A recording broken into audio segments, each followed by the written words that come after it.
दोस्तों कहते हैं ना कि समय बहुत बलवान होता है। वो पल में राजा को रंग को राजा बना देता है और समय के आगे किसी का जोर भी नहीं चलता है। फिलहाल ऐसा ही समय का खेल चल रहा है भारत के प्रसिद्ध उद्योगपति और अडानी ग्रुप के चेयरमैन गौतम अडानी के साथ।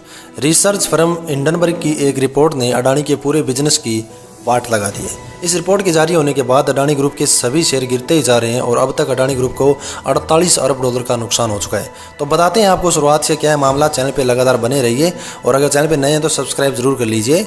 बढ़ते हैं आगे।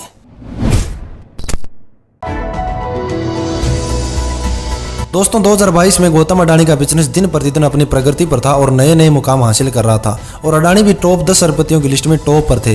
लेकिन साल 2023 की शुरुआत उनके लिए बहुत बुरी साबित हुई है। 25 जनवरी को रिसर्च फर्म हिंडनबर्ग की एक रिपोर्ट आई जिसमें साफ साफ लिखा था कि अडानी के शेयर गिरने वाले हैं और इस रिपोर्ट के आते ही पूरे शेयर मार्केट में उथल पुथल मच गई और लगातार अडानी के सभी कंपनियों के शेयर गिरने लगे और लगातार गिरते ही चले गए। इस रिपोर्ट के आने के बाद अडानी ग्रुप के सभी शेयर्स में जो गिरावट आई है वो कुछ यूं है।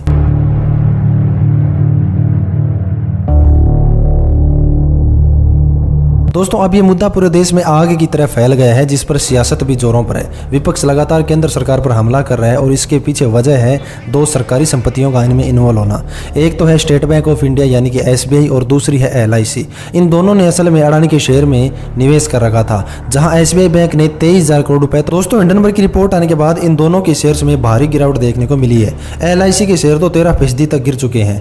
LIC की टीम ने ट्वीट कर बताया कि LIC ने अडानी ग्रुप के बॉन्ड और इक्विटी में 36,478 करोड़ रुपए निवेश किए थे जिनकी वैल्यू हिंडनबर्ग की रिपोर्ट आने के पहले 77,000 करोड़ रुपए थी यानी कि डबल थी।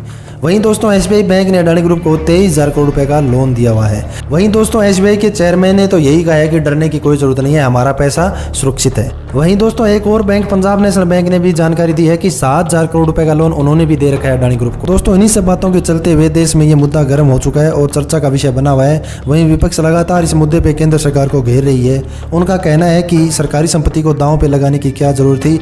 आज अगर ये दोनों एजेंसी डूब गई तो इसकी जिम्मेदार केंद्र सरकार होगी। दोस्तों कौन कितना झूठा है और कौन कितना सच्चा कुछ कह नहीं सकते और इन सब के चलते हुए अभी ये मुद्दा सदन में भी पहुंच चुका है। वहां पर भी इस बात पर बहुत ज़्यादा हंगामा हो रहा है और दोस्तों इन सब के चलते अडानी को बिजनेस में तो घाटा हुआ ही है, साथ में उनकी इमेज उनकी पहचान को भी बहुत तगड़ा नुकसान पहुंचा है। दोस्तों हिंडनबर्ग की रिपोर्ट आने के बाद गौतम अडानी को बिजनेस में तो नुकसान हुआ ही है, साथ में उनकी पहचान को उनकी छवि को भी बहुत ज़्यादा नुकसान पहुंचा है।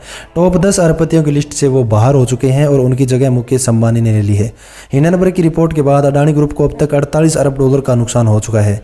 फोर्ब्स रियल टाइम बिलियंस की लिस्ट में वो 16वें नंबर पर पहुँच गए हैं। दोस्तों अडानी ग्रुप ने अपना 20,000 करोड़ रुपए का FPO भी वापस ले लिया है और उनका कहना है कि जिन लोगों ने इसमें निवेश किया था उनका 1 रुपया भी हम डूबने नहीं देंगे और उनका सारा पैसा उनको वापस करेंगे। तो दोस्तों ये थी आज की वीडियो। कैसी लगी आप लोगों को कमेंट करके जरूर बताना और देश दुनिया की सभी नई अपडेट जानने के लिए हमारे चैनल को सब्सक्राइब जरूर कर लीजिएगा।